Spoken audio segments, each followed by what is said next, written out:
So, yeah. So, medyo ano to, heartbreaking, medyo mabigat for some Leo. At least hindi naman ito magre-resonate sa lahat, guys, pero if in case naka-resonate kayo dyan, pwede namang hindi kayo nakatira sa isang bahay with your in-laws, pero nahihirapan kayo makisama with them, parang palaging nakikialam. Pwedeng yung person mo din kasi is mama's boy, ganyan, or parang hawak-hawak sila sa leeg.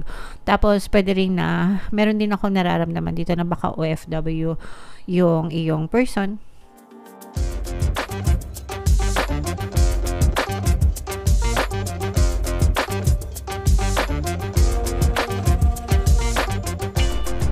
Hello guys, hello Leo, welcome back to Pinay Pixie Tarot. Ang pamagat ng episode natin for tonight is New Moon Kapalaran para ngayong May to June para sa Leo, Sun, Moon, Rising, Sign, and Venus. General reading lang guys, pwedeng mag-resonate, pwedeng hindi. Combination ng positive and negative energy. Unahin natin itong deck na to guys. Tingnan natin yung New Moon message para sa inyo.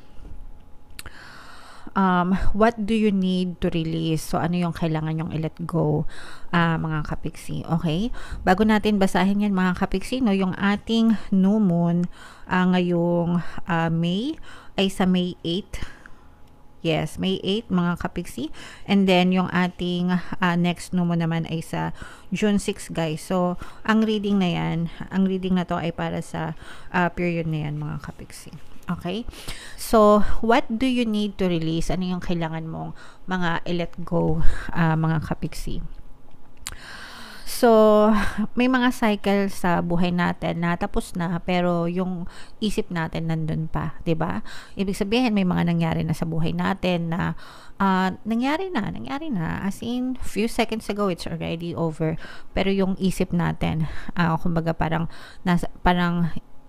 paulit-ulit natin siyang iniisip and parang feeling natin present moment pa rin siya kahit tapos na siya, mga kapiksi. Okay?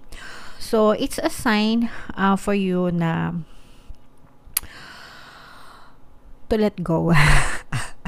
Okay? Para gumaan-gaan yung buhay nyo, mga kapiksi, kasi sometimes tayo na lang talaga yung nagpapahirap, lalo na if we have a lot of negative emotions. And ito guys, 1,000,000, 10,000,000, ilang bilyong beses ko na itong sinasabi sa inyo na i-release nyo yung mga negative emotions nyo kasi nagdadala ng kamalasan yan sa buhay, or yan yung mga reason kung bakit na-stuck kayo, hindi gumaan-gaan yung buhay nyo, mabigat palagi, di ba? Dahil dun sa mga negative emotions na naging kumbaga, yan yung naging resulta, no, ng mga negative na circumstances nyo. So, yun yung mga galit, anger, hatred, resentment, grudges, puot, himokmok, lahat na, maktol, no, mga stress nyo, mga worries nyo, lahat na ng mga superlatives na adjective na negative to the max, mga kapiksi. So, kailangan yung i-release yan kasi guys, kayo lang yung may hirapan habang nag-hold on kayo dyan sa mga grudges na yan, mga kapiksi. Okay? And it's like, sabi ko nga guys, it's like drinking a poison, hoping that the other person dies, no? Parang, let's say for example, may galit ka sa isang tao, hindi mo siya mapatawad. Pag hindi mo siya mapatawad kasi galit na galit ka, ikaw yung umiinom ng lason na you're hoping na mamatay siya. Pero ikaw yung umiinom ng lason, hindi siya.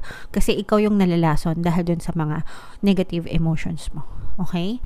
So, it doesn't work that way, mga kapiksi. Kaya, importante talaga yung pag-release ng mga negative emotions. So, attune to the moon, guys. It's safe to let go and move on.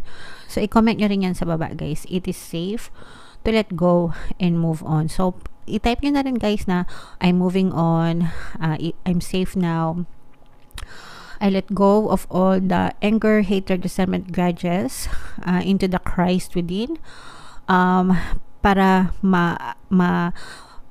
maalis sa mga damdamin nyo yung mga galit, mga kapiksi. Okay? Move forward with as little resistance as possible. So, hindi naman yan big giant step, 'di ba?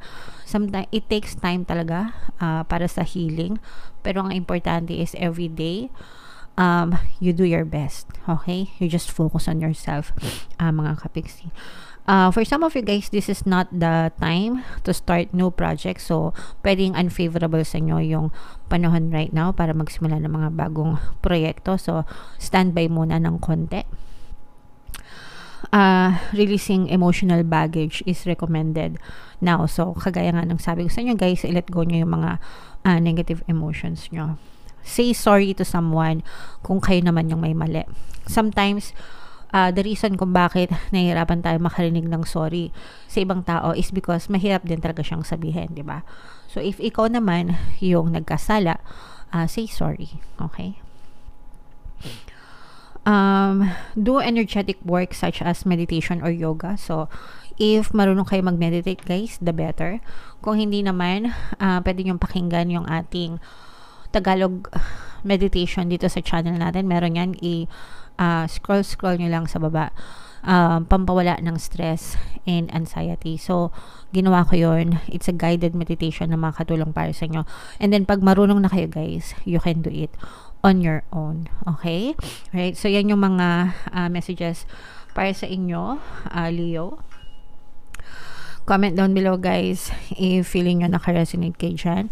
So, tingnan natin yung mga ganap sa buhay nyo ngayong new moon season.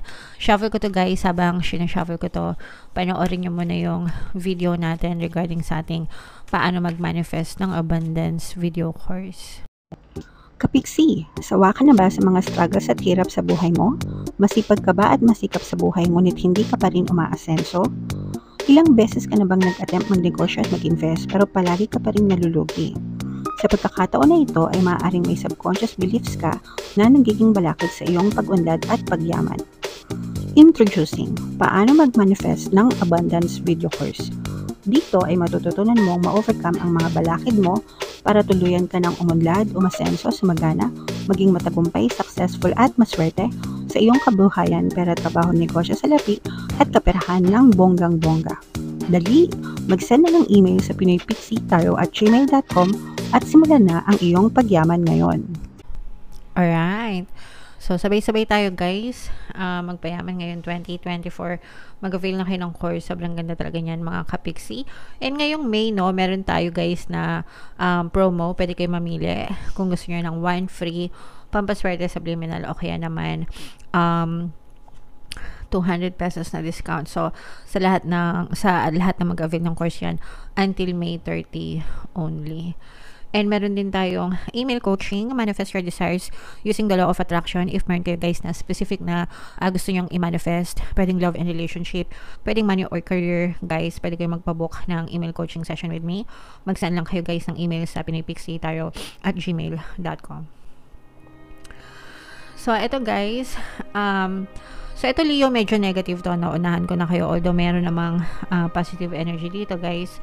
Kayo ay represent ng Queen of Wands. For some of you, meron ditong presence pala guys ng water sign, Cancer, Pisces, Scorpio. For some of you guys, medyo nahihirapan kayo, especially kung mag-asawa kayo. Let's say for example, may asawa ka, tapos nakatira kayo sa mga bahay ng mga biyenan nyo or in-laws nyo kasi yung iba sa inyo nahihirapan makisama. Definitely, okay? Nahihirapan kayo makisama. For some of you, parang feeling ko very, pwedeng controlling, manipulative, ganyan. Yung mga in-laws nyo o kaya naman yung mga kapatid, no? Hindi man biyanan, pero yung mga kapatid ng person mo, baka kasi nagsisiksikan kayo sa isang bahay, tapos nakikita natin na parang nagsisilipan. And yung iba sa inyo guys, ito pa yung pinaka worst case na pwede nyong ma-experience, kasi yung iba sa inyo parang nag-iipon kayo ng pera para makabukod kayo, para makalayo kayo sa mga biyena nyo, pero yung jowa nyo, yung partner nyo or SP nyo, meron para siyang ginagawang kababalaghan. Okay, so in short, parang yung iba sa inyo, parang feeling ko wala kayong kakampi. Feeling nyo wala kayong kakampi. Kasi nahihirapan ka sa mga biyena mo, tapos at the same time, nahihirapan ka na sa mga in-laws mo. At the same time, nahihirapan ka pa sa jowa mo or person mo kasi gumagawa siya ng milagro, mga kapiksi. Okay? So, yeah. So, medyo heartbreaking, medyo mabigat for some Leo. At least hindi naman ito magre-resonate sa lahat guys, pero if in case naka-resonate kayo dyan, pwede namang hindi kayo nakatira sa isang bahay with your in-laws, pero nahihirapan kayo makisama with them, parang palaging nakikialam. Pwedeng yung person mo din kasi is mama's boy, ganyan, or parang hawak-hawak sila sa leeg. Tapos pwede rin na meron din akong nararamdaman dito na baka OFW yung iyong person.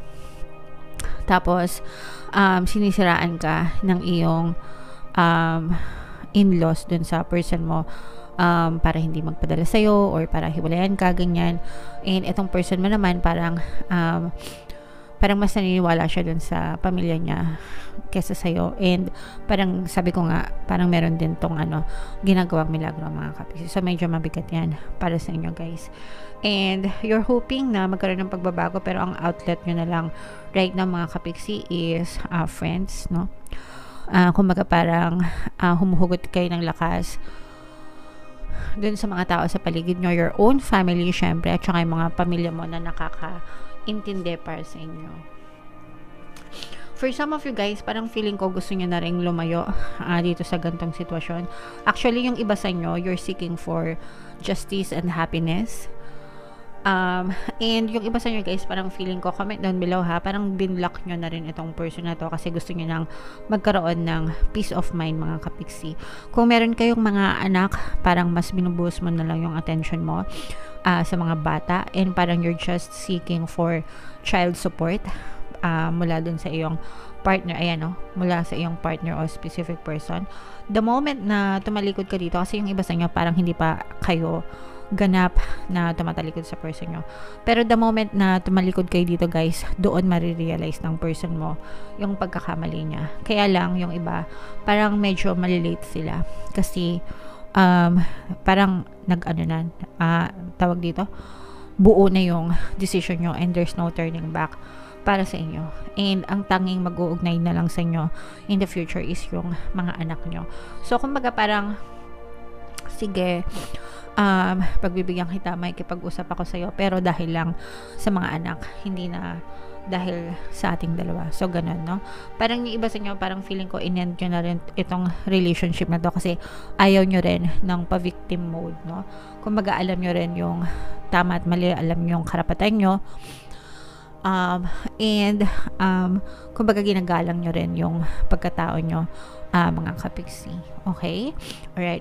So, this will not resonate with all guys. Syempre, kanya-kanya kayong story. Pero if in case naka-resonate kayo dyan, comment down below guys. Ito yung ating mga pampaswerte subliminals. Pakinggan nyo para maging maswerte kayo. And ito naman yung ating success stories ng paano mag-manifest ng abundance video course.